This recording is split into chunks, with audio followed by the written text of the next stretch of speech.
Hello again, everybody, and welcome back to another episode of Sorcerers Out Loud, where Phoenix and I are reading the Harry Potter series by JK Rowling, one chapter a video. Last week, we had our first Quidditch match against Slytherin, which Harry won for his team after some fuckery. The plot thickened when they went to see Hagrid and whatever stuff happened, and Harry and Ron and Hermione are now... and Hagrid said rubbish again. He did, because they say that in England. We don't much say that in America, but they have a lot of different words that we don't really use, but we know what the word is, we just don't use it. Like I think in the Midwest, they say pop instead of soda. Sometimes I say soda pop, and everyone here gives me mad shit for even saying that, but whatever. Anyway, I digress. So this chapter is called... so also someone tried to curse Harry's broom, and it appears to be Snape, but Hermione did knock someone over while she was gonna go fuck Snape up, or mess Snape up. So it might have been him, who knows? Snape? And now it's gonna... He knows. I don't think so. What do you think? So chapter 12 is called The Mirror of Erised. Snape's voice is so funny, I think. You mean my Snape voice or the one in the movie? No, just the one you do. Oh, really? What makes it funny? Because it's squeaky. Oh, I'm trying to sound like cold and drawly. But whatever. I'm not a professional voiceover person. Alright, so chapter 12 is called The Mirror of Erised, which is literally desire spelled backwards. I knew it was an anagram for desire, but I didn't know it was literally backwards. Just looked at it, and yes, it is in fact desire spelled backwards. So it's Christmas at Hogwarts, in other words, or about to be. So continuing the theme of celebrating Christmas in March. And I will do a video of running the Megalodon. So they're coming up in person for that. Okay, yeah, Phoenix has a video planned. So that's cool. Anyway, I'm gonna get started because we're running late. Probably should not be doing this right now, but whatever. Okay. Christmas was coming. One morning in mid-December, Hogwarts woke to find itself covered in several feet of snow. The lake froze solid, and the Weasley twins were punished for bewitching several snowballs so that they followed Quirrell around, bouncing off the back of his turban. The few owls that managed to battle their way through the stormy sky to deliver post had to be nursed back to health by Hagrid before they could fly off again. No one could wait for the holidays to start. While the Could they fly in the storm? Some of them, but they got kind of injured, it sounds like. While the Gryffindor common room and the Great Hall had roaring fires, the drafty corridors had become icy, and a bitter wind had rattled the windows in the classrooms. Worst of all were Professor Snape's classes down in the dungeons, where their breath rose in a mist before them, and they kept as close as possible to their hot cauldrons. I was going to tell my teacher about your, I was going to tell my teacher about Snape today. Oh, you were? She said she doesn't like Harry Potter, and I was like, okay, fine. But you can still tell her about it. Huh? Maybe one of your other teachers has good taste in books. Just kidding. Okay, I'm so Maybe no. so bad. Maybe no. What are these? How do you know what she did? How did you know that she said she doesn't like Harry Potter? She told me. When I told her we were reading it, she was like, I don't like Harry Potter. I was like, okay, don't know what to say to that. Anyway, I do feel so sorry, said Draco Malfoy, one potions class, for all those people who have to stay at Hogwarts for Christmas because they're not wanted at home. He was looking over at Harry as he spoke. Crabbe and Goyle chuckled. Harry, who was measuring out powdered spine of lionfish, ignored them. Lionfish. Malfoy had been even more unpleasant. Are they in the ocean? Nobody. They probably bought it at an apothecary in Diagon Alley. We're in the dungeons making potions. Okay. And it was like, I want to mention something of this Harry Potter profession. You want to make what?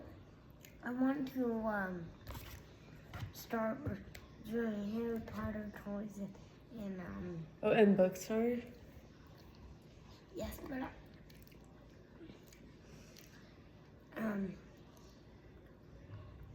We can do that. the next bite, can you give me some milk for the next bite to wash down? Oh, yeah. Fuck, we're gonna have to pause our video. Okay. Okay. I guess I'm just gonna pause it. No one needs to see me make milk. Okay, sorry about that. There's already a milk made. I didn't realize at the time. Okay, so Harry ignored Malfoy's attempt to make him feel bad about not having parents. Sorry, I'm setting up my heating pad. I don't feel well. Okay, Malfoy had been even more unpleasant than usual since the Quidditch match.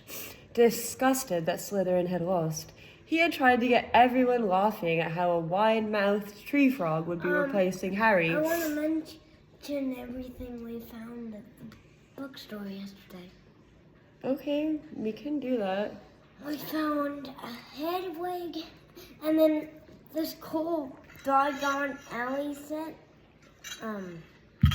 Giant, impossible to put together Lego set, yeah. Alley Lego set. I'm gonna buy that shit for my sister and have her put it together for me. That looks impossible put together, and then we found some blind bags and. Yeah, we found a model of Fluffy, the three-headed dog. Also Buckbeak, who Phoenix doesn't know who that is yet. They had wand pens, which I want. They had journals, which I always buy journals and I don't use them because I have bad handwriting. Just write on my phone nowadays. And then, what else did we find? I don't remember, but I'm a little tired. We can talk about that in an actual video if you want. You can go there and video everything. You can do that today if you want. All right. Okay. What do you think? I think it's a good idea. Okay. I'm gonna get back to the story, okay? Because we gotta go get in the bath soon.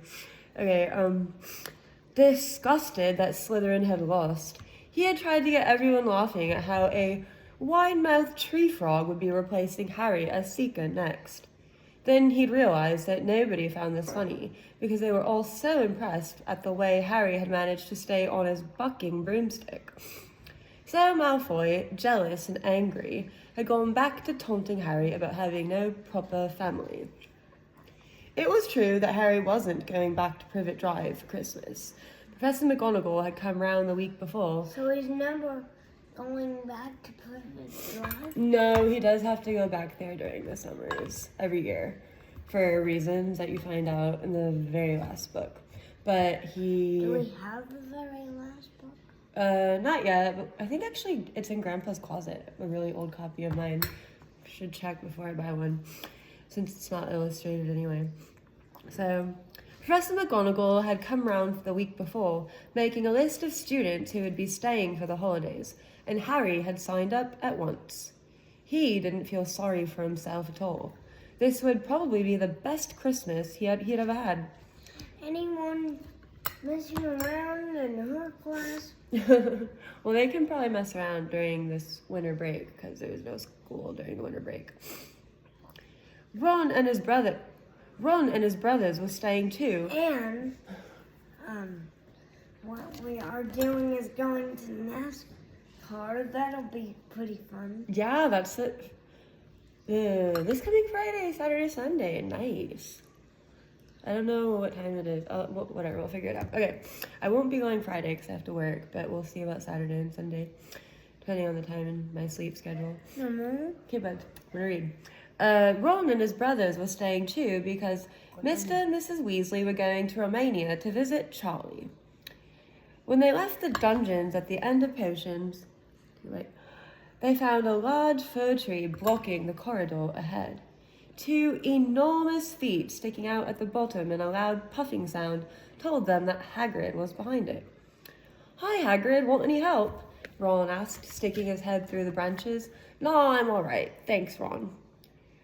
"Would you mind moving out of the way?" came Malfoy's cold drawl from behind them. "Are you trying to earn some extra money, Weasley? Hoping to be gamekeeper yourself when you leave Hogwarts, I suppose? That hut of Hagrid's must seem like a palace compared to what your family's used to." I always, one time I couldn't find your channel in my subscriptions, and I'm like, "Oh no, I think it's close to the top. I found it. Did you find it?" I couldn't find it at all. Oh my gosh. Well, that's unfortunate. When I was on my, At your dad's? yes. I put it on there. I followed myself on there. Because I guess you have a different And channel. put my channel on I did, I thought. I'm pretty sure. I'll check today. I'm going to go over to your dad's house probably, hang out because it's close to your school. And I want to take a nap if I can. I only got 4 hours of sleep again. So I suck. there. What Anyway, did you say? I didn't sleep a lot. I was up doing stupid shit on my Are phone. you coming back? Yeah, I'm going to pick you up. Of course. Every day. Okay, so Ron dived at Malfoy just as Snape came up the stairs. "Weasley!" Ron let go of the front of Malfoy's robes. "He was provoked, Professor Snape," said Hagrid, sticking his huge, hairy face out from behind the tree. Are you coming back today? Yes, buddy, I don't even work today. We're gonna hang out. No. Are you gonna come back from my dad's house? Yeah, I'm gonna pick you up at 3, but I don't have anything to do from like 9 to 3. It's like 6 hours, bro. I'm not coming back here. It's too far. It's a waste of gas. So, be that as it may, fighting No. is... What? Are you coming back here? Yes, buddy. I'm gonna hang out at your dad's until 3, pick you up, and we're coming back here. Will we let that happen? Yeah, today's my day. It's our day. You only have to go there for 2 days this week because we're coming back here Friday. And then it's NASCAR. I can't wait. I know, it's gonna be so fun. Get to see Steve and all his weirdo swinger friends. We get to see lots of different races. Dan Earnhardt's Jr. is retired, right? Yes, because of a crash. Oh, gosh. Ryan Newman surprisingly isn't. Oh, will he be there? Maybe, right? I don't know. That's gonna be the truck series. So Oh. Okay, she needs to close her office door. Oh my god, I'm gonna go close that. Do not want to listen to that. we're not interrupted by her again. 615-60075.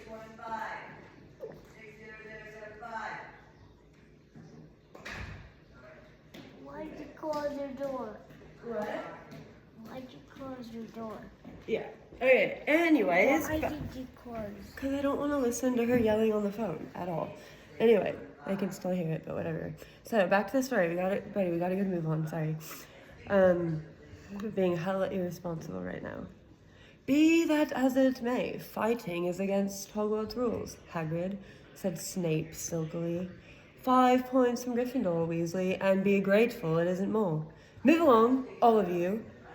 Malfoy, Crabbe, and Goyle pushed roughly past the tree, scattering needles everywhere and smirking.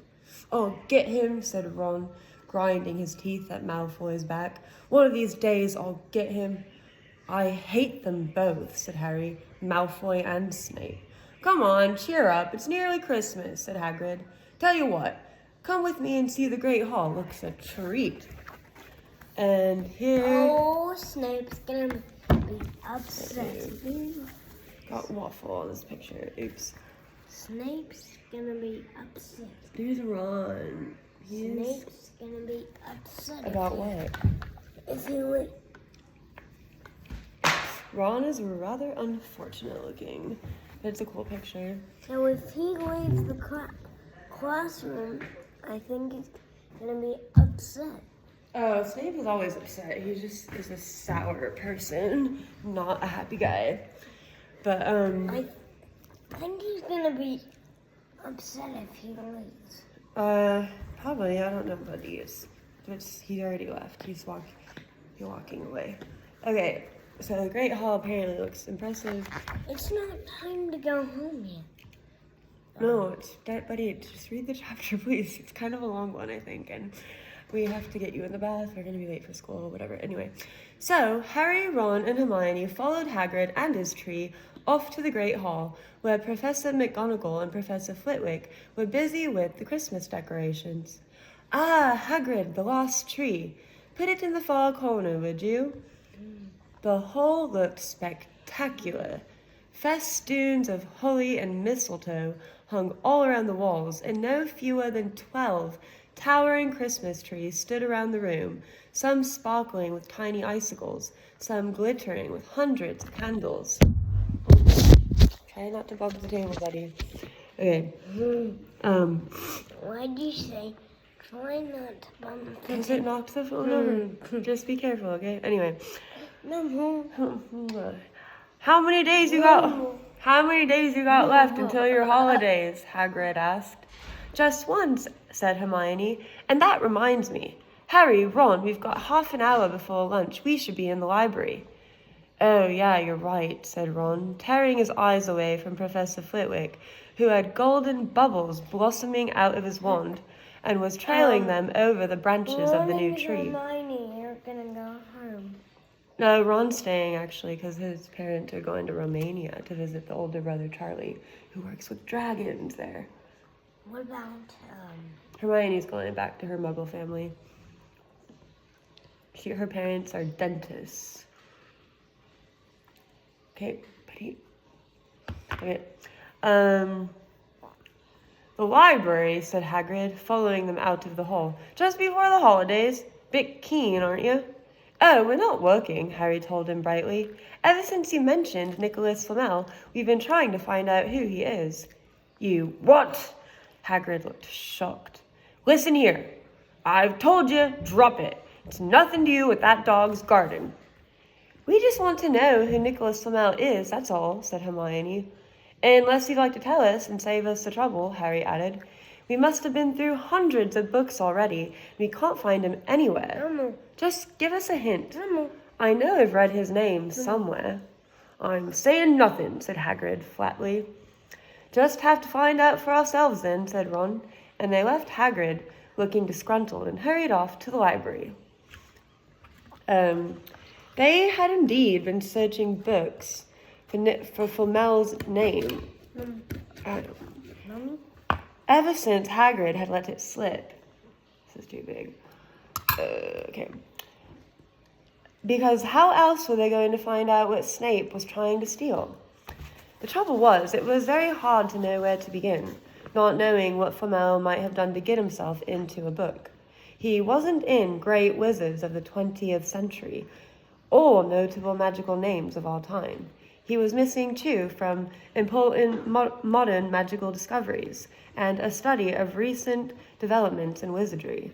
And then, of course, there was the sheer size of the library. Tens of thousands of books, thousands of shelves, hundreds of narrow rows. Hermione took out a list of subjects and titles she had decided to search, while Ron strode off down a row of books and started pulling them off the shelves at random. Is today pajama day? Should I? I don't think so. I didn't get any message about that. Okay. Harry wandered over to the restricted section. Mama, come on. He had been wondering for a while if Flamel wasn't somewhere in there. Unfortunately, you needed a specially signed note from one of the teachers to look in any of the restricted books, and he knew he'd never get one. These were the books containing powerful dark magic never taught at Hogwarts, and only read by older students studying defense against the dark arts. "What are you looking for, boy?" "Nothing," said Harry. Madam Pince, the librarian, brandished a feather duster at him. "You'd better get out then. Go on, out." Wishing he'd been a bit quicker in thinking up some story, Harry left the library. Oh, good. Wrong time. Yeah, Mommy does that too. He, Ron, and Hermione had already agreed they'd better not ask Madam Pince where they could find Flamel. They were sure she'd be able to tell them, but they couldn't risk Snape hearing what they were up to. Snape is gonna be upset. About what? If the students tell her. Oh, no, they just don't want him to know that they're onto him. So, he's nosy. Harry waited outside. Who are they looking for? Nicholas Flamel, because apparently he's involved in whatever the dog is guarding on the 3rd floor, which they think Snape is trying to steal, because he visited it. Anyway, Harry waited outside in the corridor to see if the other two had found anything, but he wasn't very hopeful. They had been looking for a fortnight, after all, but as they only had odd moments between lessons... Is the 3-headed dog still there? Yeah, it's there. Locked behind the door. It wasn't surprising they'd found nothing. What they really needed was a nice long search without Madam Pince breathing down their necks. 5 minutes later, Ron and Hermione joined him, shaking their heads. They went off to lunch. Okay.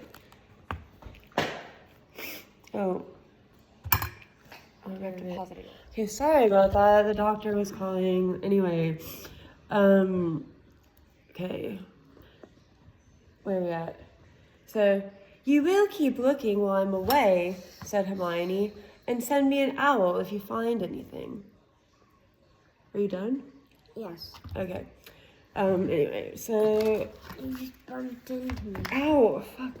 Sorry. What? Nothing, I just dropped this all over my lap. Okay. Ow. It's okay, buddy. It's no big deal. Once the holidays had started, Ron and Harry were having too good a time to think much about Flamel. They had the dormitory to themselves, and the common room was far emptier than usual, so they were able to get the good armchairs by the fire. They sat by the hour, eating anything they could spear on a toasting fork. Bread, crumpets, marshmallows, and plotting ways of getting Malfoy expelled, which were fun to talk about even if they wouldn't work. Ron had also started teaching Harry wizard chess. Why'd you move back? Because it's in the way, buddy. Just stop fussing. This was exactly like Muggle chess, except just let me read it. We'll relate. This was exactly like Muggle chess, except that the figures were alive, which made it a lot like directing troops in battle. Ron's set was very old and battered. Like everything else he owned, it had once belonged to someone else in his family. In this case, his grandfather. However, old chessmen weren't a drawback at all. Ron knew them so well he never had trouble getting them to do what he wanted. Syrup on the book. Okay. Sorry. It's not your fault, it's my fault. Harry played with chessmen Seamus Finnegan had lent him, and they didn't trust him at all. He wasn't a very good player yet, and they kept shouting different bits of advice at him, which was confusing. Don't send me there. Can't you see his knight? Send him. We can afford to lose him. On Christmas Eve, Harry went to bed looking forward to the next day for the food and the fun, but not expecting any presents at all. When he woke early next morning, however, the first thing he saw was a small pile of packages at the foot of his bed. Happy Christmas, said Ron sleepily, as Harry scrambled out of bed and pulled on his dressing gown. You too, said Harry. Will you look at this? I've got some presents. What did you expect, turnips? Said Ron, turning to his own pile, which was a lot bigger than Harry's. Maybe. What are they? Or they're going to open them. Just read. Harry picked up the top parcel. It was wrapped in thick brown paper, and scrawled across it was, To Harry from Hagrid. Inside was a roughly cut wooden flute. Hagrid had obviously whittled it himself. Harry blew it. It sounded a bit like an owl. A second, very small parcel contained a note. We received your message and enclose your Christmas present from Uncle Vernon and Aunt Petunia. Sellotaped. Oh, so they're from the Dursleys? Yeah, it's from an aunt and uncle. Wait till you see what it is. Sellotaped to the note was a 50-pence piece. They gave him 50 cents for Christmas. And muggle money, which is useless. Is Ron gonna open up his? Yeah, that's friendly, said Harry. Ron was fascinated by the 50 pence. Weird, he said. What a shape. This is money. You can keep it, said Harry, laughing at how pleased Ron was. Hagrid... So, to Harry from Aunt Petunia and Uncle Vernon. Yeah, it was 50 cents. Yay. He gave it to Ron.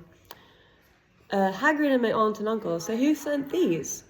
I think I know who that one's from, said Ron, going a bit pink and pointing to a very lumpy parcel. My mum. I told her you didn't expect any presents and... oh no. Who am I gonna get mine from? All of us? Santa, everyone. And then it'll be all from you. Grandma, Taylor, everyone, buddy, come on. Everyone spoils you. Is Taylor and Taylor and Robbie coming over on? I don't know, Taylor said she had a cold, so probably not. What about Robbie? Buddy, I don't know. I'll ask today. I'm not gonna ask them right now. They're probably sleeping.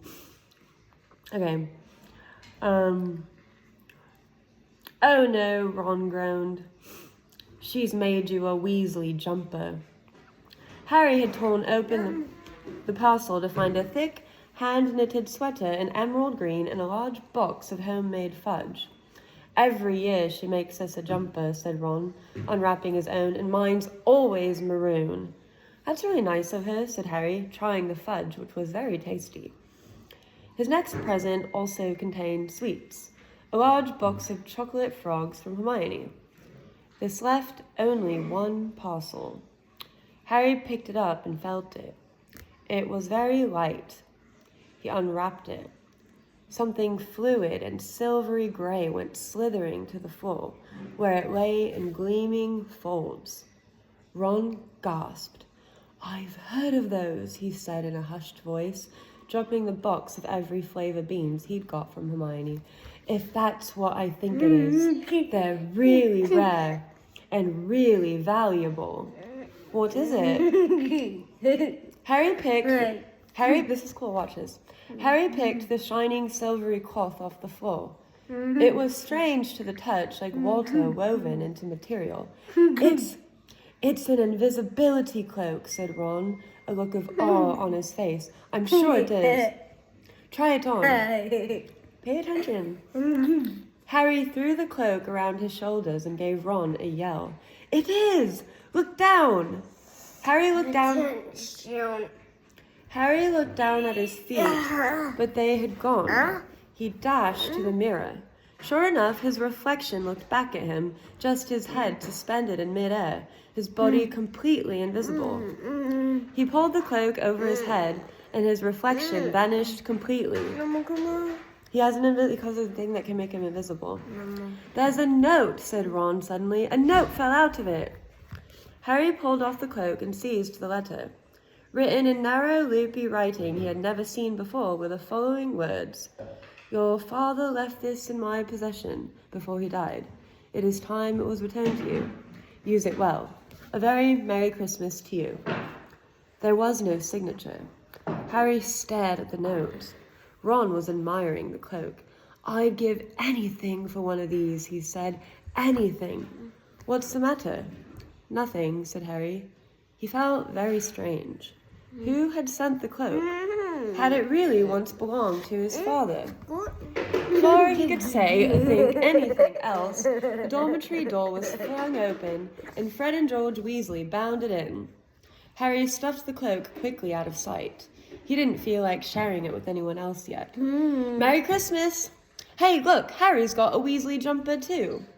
Fred and George were wearing blue jumpers, one with a large yellow F on it, the other with a large yellow G.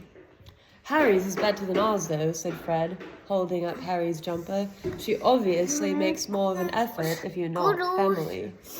Why aren't you wearing yours, Ron? George demanded. Come on, get it on. They're lovely and warm. I hate maroon, Ron moaned half-heartedly as he pulled it over his head. You haven't got a letter on yours, George observed. I suppose she thinks you don't forget your name. We're not stupid. We know we're called Gred and Forge. No. What's all this noise? Percy Weasley stuck his head through the door, looking disapproving. He had clearly come halfway through unwrapping his presents as he, too, carried a lumpy jumper over his arm, which Fred seized. P for prefect! Get it on, Percy! Come on, we're all wearing ours. Even Harry got one. I don't want, said Percy thickly as the twins forced the jumper over his head, knocking his glasses askew. And you're not sitting with the prefects today either, said George. Christmas is a time for family. The frog marched Percy from the room, his arms pinned to his sides. Let's go on Christmas. No, you don't. By his jumper. Harry had never in all his life had such a Christmas dinner. 100 fat roast turkeys, mountains of roast. Christmas is the next time I come back after NASCAR. No, buddy, it's not until fucking December. It's like 9 months from now. Okay. Mountains of roast and boiled potatoes, platters of fat chipolatas, tureens of buttered peas, silver boats of thick, rich gravy and cranberry sauce, and stacks of wizard crackers every few feet along the table. These fantastic crackers were nothing like the feeble muggle ones the Dursleys usually bought, with their little plastic toys and their flimsy paper hats. Harry pulled a wizard cracker with Fred, and it didn't just bang, it went off with a blast like a cannon and engulfed them all in a cloud of blue smoke, while from the inside exploded a real admiral's hat and several live white mice. Oh my god. I'm never gonna finish this chapter. Okay. Anyway. Up on the high table, Dumbledore had swapped his pointed wizard's hat for a flowered bonnet and was chuckling merrily at a joke Professor Flitwick had just read him. Flaming Christmas puddings followed the turkey. Percy nearly broke his teeth on a silver sickle embedded in his slice. Harry watched Hagrid getting redder and redder in the face as he called for more wine, finally kissing Professor McGonagall on the cheek, who, to Harry's amazement, giggled and blushed, her top hat lopsided. When Harry finally left the table, he was laden down with a stack of things out of the crackers, including a pack of non-explodable, luminous balloons, a grow-your-own waltz kit, and his own new wizard chess set. The white mice had disappeared, and Harry had a nasty feeling they were going to end up as Mrs. Norris's Christmas dinner. Harry and the Weasleys spent a happy afternoon having a furious snowball fight in the grounds. Then, cold and wet and gasping for breath, they returned to the fire in the Gryffindor common room, where Harry broke in his new chess set by losing spectacularly to Ron. He suspected he wouldn't have lost so badly if Percy hadn't tried to help him so much. After a tea of turkey sandwiches, crumpets, trifle, and Christmas cake, everyone felt too sleepy too full and sleepy to do much before bed except sit and watch Percy chase Fred and George all over the Gryffindor common room because they'd stolen his prefect badge. It had been Harry's best Christmas day ever, yet something had been nagging at the back of his mind all day. Not until he climbed into bed was he free to think about it. The invisibility cloak and whoever had sent it. Ron, full of turkey and cake and with nothing mysterious to bother him, fell asleep almost as soon as he'd drawn the curtains of his wall poster. Harry leaned over the side of his own bed. No one wants to hear you choke. Harry leaned over the side of his own bed and pulled the cloak out from under it. His father's. This had been his father's. He let the material flow over his hands. This is the chapter where you see Harry's parents. Yeah, we do. He let the material flow over his hands, smoother than silk, light as air. Parents alive? No, buddy, just read. Just let me read. Use it well, the note had said. He had to try it now. He slipped out of bed and wrapped the cloak around himself. Looking down at his legs, he saw only moonlight and shadows. It was a very funny feeling. Use it well. Suddenly, Harry felt wide awake. The whole of Hogwarts was open to him in this cloak. Excitement flooded through him as he stood there in the dark and silence. He could go anywhere in this, anywhere, and Filch would never know. Ron grunted in his sleep. Should Harry wake him? Something held him back. His father's cloak. He felt that this time, the first time, he wanted to use it alone. He crept out of the dormitory, down the stairs, across the common room, and climbed through the portrait hall. "Who's there?" squawked the fat lady. Harry said nothing. He walked quickly down the corridor. Where should he go? He stopped, his heart racing in thought. And then it came to him. The restricted section in the library. He'd be able to read as long as he liked, as long as it took to find out who Flamel was. He set off, drawing the invisibility cloak tight around him as he walked. The library was pitch black and very eerie. Harry lit a lamp to see his way along the rows of books. The lamp looked as if it was floating along in midair, and even though Harry could feel his arm supporting it, the sight gave him the creeps. The restricted section was right at the back of the library. Stepping carefully over the rope which separated these books from the rest of the library, Gives me the creeps. he held up his lamp to read the titles. Yeah, it's kind of creepy. They didn't tell him much. They're peeling... But there's no monsters in the library, are there? No. Their peeling, faded gold letters spelled words in languages Harry couldn't understand. Some had no title at all. One book had a dark stain on it that looked horribly like blood. The hairs on the back of Harry's neck prickled. Maybe he was imagining it, maybe not. Why is he lighting a lamp? So we can see it's dark. But he thought a faint whispering was coming from the books, as though they knew someone was there who shouldn't be. He had to start somewhere. Setting the lamp down carefully on the floor, he looked along the bottom shelf for an interesting-looking book. A large black and silver volume caught his eye. He pulled it out with difficulty. Professor McGonagall getting out of bed? He snuck out of bed. He's invisible. Because it was very heavy. Which means it doesn't matter. You can't see him. He just has to be quiet. So the book was very heavy, and balancing it on his knee, let it fall open. Quiet? So nobody touches him, buddy. He's not supposed to be out of bed. A piercing, blood-curdling shriek split the silence. The book was screaming. Harry snapped it shut, but the shriek went on and on, one high, unbroken, ear-splitting note. That's gonna wake Ron up. Or not. It's gonna wake someone up for sure. He stumbled backwards and knocked... Maybe Ron. I don't know, buddy. Just read. He stumbled backwards and knocked over his lamp, which went out at once. Panicking, he heard footsteps coming down the corridor outside. Stuffing the shrieking book back on the shelf, he ran for it. Past Filch, almost in the doorway. Filch's pale, wild eyes looked straight through him, and Harry slipped under Filch's outstretched arm and streaked off up the corridor, the book's shriek still ringing in his ears. He came to a sudden halt in front of a tall suit of armor. He had been so busy getting away from the library, he hadn't paid attention to where he was going. Perhaps because it was dark, he didn't recognize where he was at all.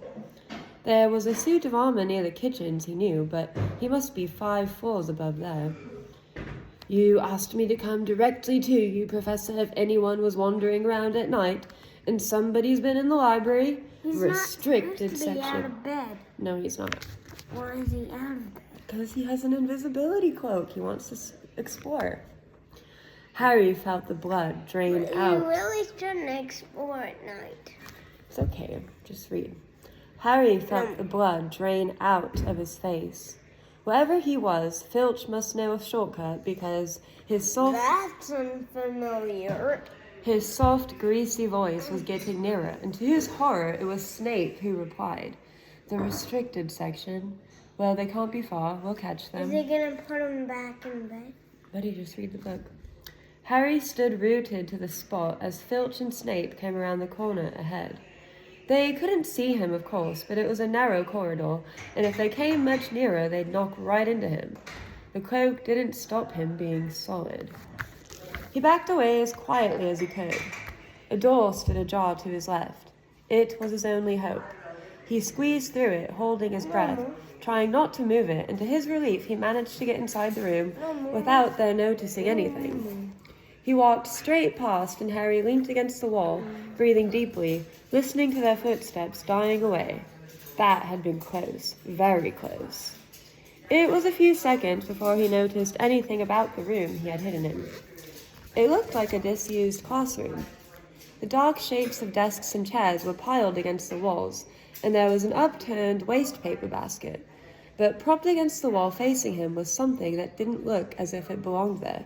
Something that looked as if someone had just put it there to keep it out of the way. It was a magnificent mirror, as high as the ceiling, with an ornate gold frame, standing on 2 clawed feet. There was an inscription carved around the top. Erised stra eru oit ub, kafru oit on wosi. No way I said that right.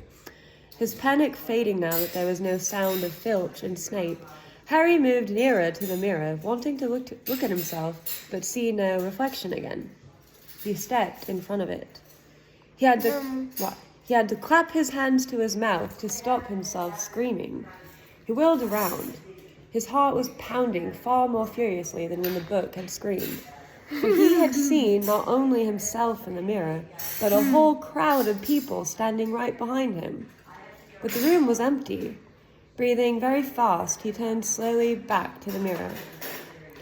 There he was, reflected in it, white and scared-looking, and there, reflected behind him, were at least 10 others. Harry looked over his shoulder, but still no one was there. Or were they all invisible too? Was he, in fact, in a room full of invisible people, and this mirror's trick was that it reflected them, invisible or not? Come on. He looked in the mirror again. A woman standing right behind his reflection was smiling at him and waving. This is Harry's mom. He reached out a hand and felt the air behind him. That's Harry's mom? Yeah, if she was really there, he'd touch her. Their reflections were so close together. Harry's mom? Yes, but he only felt air. She and the others existed only in the mirror. That's Harry's mom. Yeah. Where is she at? She's in the mirror. She's dead, buddy. She was a very pretty woman. She had dark red hair and her eyes. Her eyes are just like mine, Harry thought, edging a little closer to the glass. Bright green, exactly the same shape. But then he noticed that she was crying. Smiling, but crying at the same time. The tall, thin, black-haired man, sorry, I'm crying too now, black-haired man standing next to her put his arms around her. He wore glasses and his hair was very untidy. It stuck up at the back, just like Harry's did. Harry was so close to the mirror now that his nose was nearly touching that of his reflection. "Mum?" he whispered. "Dad?" They just looked at him, smiling. And slowly, Harry looked into the faces of the other people in the mirror, saw other pairs of green eyes like his, other noses like his, even a little old man who looked as though he had Harry's knobbly knees. Harry was looking at his family for the first time in his life. The Potter smiled and waved at Harry. You know, James, you know, and Lily, you know, that's surprising to see them. I know, right? Where were they? Behind him? They're all dead, buddy. It's just a mirror. It's magic. The Potter smiled and waved at Harry, and he stared hungrily back at them, his hands pressed flat against the glass as though he was hoping to fall right through it and reach them. He had a powerful kind of ache inside him, half joy, half terrible sadness. How long he stood there, he didn't know. The reflections did not fade, and he looked and looked until a distant noise brought him back to his senses. He couldn't stay here. He had to find his way back to bed. He tore his eyes away from his mother's face, whispered, "I'll come back," and hurried from the room. And there, this one's all black. He's looking in the mirror. And there are his parents. Yeah. "You could have woken me up," said Ron crossly. "You can come tonight. I'm going back. I want to show you the mirror." "I'd like to see your mom and dad," Ron said eagerly. "And I want to see all your family, all the Weasleys. You'll be able to show me your other brothers and everyone." "You can see them any old time," said Ron. "Just come round my house this summer. Anyway, maybe it only shows dead people. Shame about not finding Flamel, though. Have some bacon or something. Why aren't you eating anything?" Harry couldn't eat. He had seen his parents and would be seeing them again tonight. He had almost forgotten about Flamel. It didn't seem very important anymore. Who cared what the three-headed dog was guarding? What did it matter if Snape stole it, really? "Are you all right?" said Ron. "You look odd." What Harry feared most was that he might not be able to find the mirror room again. With Ron covered in the cloak too, they had to walk much more slowly next night. They tried retracing Harry's route from the library, wandering around the dark passageways for nearly an hour. "I'm freezing," said Ron. "Let's forget it and go back." "No," Harry hissed. "I know it's here somewhere." They passed the ghost of a tall witch gliding in the opposite direction, but saw no one else. Just as Ron started moaning that his feet were dead with cold, Harry spotted the suit of armor. "It's here, just here. Yes." They pushed the door open. Harry dropped the cloak from round his shoulders and ran to the mirror. There they were. His mother and father beamed at the sight of him. "See," Harry whispered. "I can't see anything." Look at them all. There are loads of them." That is Mom. That's Dumbledore. "I can only see I you." thought it was his. Isn't it his mom? No, that's Dumbledore. You'll see. Harry stepped aside, but wait, look in it properly. Go on, stand where I am. Harry stepped aside, but with Ron in front of the mirror, he couldn't see his family anymore, just Ron in his paisley pajamas. Ron, though, was staring transfixed at his image. Just watch. "Look at me," he said. "Can you see all your family standing around you?" "No, I'm alone. But I'm different. I look older. And I'm head boy." Oh, sorry. "What?" "I am. I'm wearing the badge like Bill used to. And I'm holding the house cup and the Quidditch cup. I'm Quidditch captain, too." Ron tore his eyes away from this splendid sight to look excitedly at Harry. "Do you think this mirror shows the future?" "How can it? All my family are dead. Let me have another look. You had it to yourself all last night. Give me a bit more time. You're only holding the Quidditch cup. What's interesting about that? I want to see my parents. Don't push me." A sudden noise outside in the corridor put an end to their discussion. They hadn't realized how loudly... Why did he say, "Don't push me"? Because people don't like being pushed. They hadn't realized how loudly they had been talking. "Quick!" Ron threw the cloak back over them as the luminous eyes of Mrs. Norris came round the door. Ron and Harry stood quite still, both thinking the same thing. Did the cloak work on cats? After what seemed an age, she turned and left. "This isn't safe. She might have gone for Filch. I bet she heard us. Come on." And Ron pulled Harry out of the room. The snow still hadn't melted the next morning. "Want to play chess, Harry?" said Ron. "No." "Why don't we go down and visit Hagrid?" "No, you go." "I know what you're thinking about, Harry, that mirror. Don't go back tonight." "Why not?" "I don't know, I've just got a bad feeling about it. And anyway, you've had too many close shaves already. Filch, Snape, and Mrs. Norris are wandering around. So what if they can't see you? What if they walk into you? What if you knock something over? You sound like Hermione. I'm serious, Harry. Don't go. But Harry only had one thought in his head, which was to get back in front of the mirror, and Ron wasn't going to stop him. The third night, he found his way more quickly than before. He was walking so fast he knew he was making more noise than what was wise, but he didn't meet anyone. And there were his mother and father smiling at him again, and one of his grandfathers nodding happily. Harry sank down to sit on the floor in front of the mirror. There was nothing to stop him staying here all night with his family. Nothing at all. Except, so, back again, Harry. Harry felt as though his insides had turned to ice. He looked behind him. Sitting His on... family is still alive. They're dead, buddy. They're in the mirror. Dumbledore will tell you why. Sitting on one of the desks by the wall was none other than Albus Dumbledore. Harry must have walked straight past him, so desperate to get to the mirror, he hadn't noticed him. I didn't see you, sir.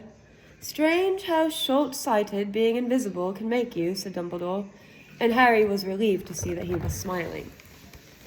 There they are, sitting next to each other, in their pajamas. So, said Dumbledore, slipping off the desk to sit on the floor with Harry, you, like hundreds before you, have discovered the delights of the Mirror of Erised. I didn't know it was called that, sir, but I expect you've realized by now what it does. It shows me my family, and it showed your friend Ron himself as head boy. How did you know? I don't need a cloak to become invisible, said Dumbledore gently. Now, can you think about what the Mirror of Erised shows us all? Harry shook his head. Let me explain. The happiest man on earth would be able to use the Mirror of Erised like a normal mirror. That is, he would look into it and see himself exactly as he is. Does that help? Harry thought. Then he said slowly, it shows us what we want, whatever we want. Yes and no, said Dumbledore quietly. It shows us nothing more or less than the deepest, most desperate desire of our hearts. You, who have never known your family, see them standing around you. Ronald Weasley, who has always been overshadowed by his brothers, sees himself standing alone, the best of all of them. However, this mirror will give us neither truth nor knowledge. Men have wasted away before it, entranced by what they have seen, or been driven mad not knowing if what it shows is real or even possible. The mirror will be moved to a new home tomorrow, Harry, and I ask you not to go looking for it again. If you ever do run across it, you will now be prepared. It does not do to dwell on dreams and forget to live, remember that. Now, why don't you put that admirable cloak back on and get off to bed? Harry stood up. Sir, Professor Dumbledore, can I ask you something? Obviously, you've just done so, Dumbledore smiled. You may ask me one more thing, however. What do you see when you look in the mirror? I see myself holding a pair of thick woolen socks. Harry stared. One can never have enough socks, said Dumbledore. Another Christmas has come and gone and I didn't get a single pair. People will insist on giving me books. It was only when he was back in bed that it struck Harry that Dumbledore might not have been quite truthful. But then he thought as he shoved Scabbers off his pillow. That's where I saw Harry's parents. Well, let me finish. This is the last sentence, buddy. Come on. I know we're late, sorry. But then he thought as he shoved Scabbers off his pillow, it had been quite a personal question. So that was a good chapter, right? Yes. Did you like it? I wonder. Harry's parents were in the mirror. Yes, we're late. We're late. Harry's parents were in the mirror. The next chapter is called Chapter 13, which is Nicholas Flamel. So we'll find out who he is, and then we gotta go. We're super late. Thank you. Talk to you later. Bye.